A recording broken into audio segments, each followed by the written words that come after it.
అందరికీ నమస్కారం అండి. నా పేరు అన్నా ప్రగడ భానుప్రతాప్. ఏలూరు మున్సిపల్ కార్పొరేషన్ కమిషనర్గా ఈరోజు బాధ్యతలు స్వీకరించడం జరిగింది. ప్రత్యేకించి ఆంధ్రప్రదేశ్ రాష్ట్ర ప్రభుత్వం వారు సెలక్షన్ గ్రేడ్ కమిషనర్ అనేటువంటి నన్ను ఈ కార్పొరేషన్ కమిషనర్గా నియమించినందుకు గౌరవ ముఖ్యమంత్రి వర్యులకి, రాష్ట్ర పురపాలక శాఖ మంత్రులకి అందరికీ కూడా, పురపాలక శాఖ ఉన్నతాధికారులకు అందరికీ కూడా నా హృదయపూర్వక నమస్కారాలు తెలియజేసుకుంటున్నాను.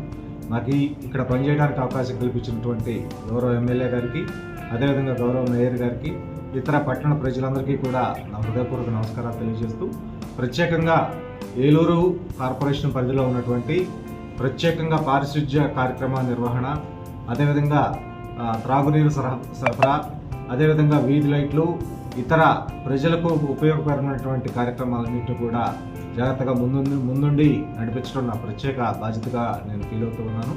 అదేవిధంగా పట్టణంలో ఉన్నటువంటి అనధికార లేఅవుట్లన్నింటినీ కూడా గుర్తించి వాటి మీద ఉక్కుపాదం మోపి ప్రజలందరికీ కూడా చక్కటి పుర పరిపాలన అందించడానికి నా వంతు కృషి నేను చేస్తానని చెప్పి ఈ సందర్భంగా మీ అందరికీ తెలియజేస్తున్నాను. నాకు ఈ అవకాశం కల్పించినందుకు మీ అందరికీ కూడా ధన్యవాదాలు. థ్యాంక్ యూ అన్న. ప్రధాన సమస్యలను మీ దృష్టికి జస్ట్ ఇప్పుడే కదా వచ్చింది, ఇంకా 1 by 1 డైలీ అవుట్డోర్ తిరిగేసి తెలుసుకుంటాను. ఒక 1 వీక్లో మొత్తం ఏం ప్రాబ్లమ్స్ ఉన్నాయి అనేది చూసుకుంటాను. Thank you.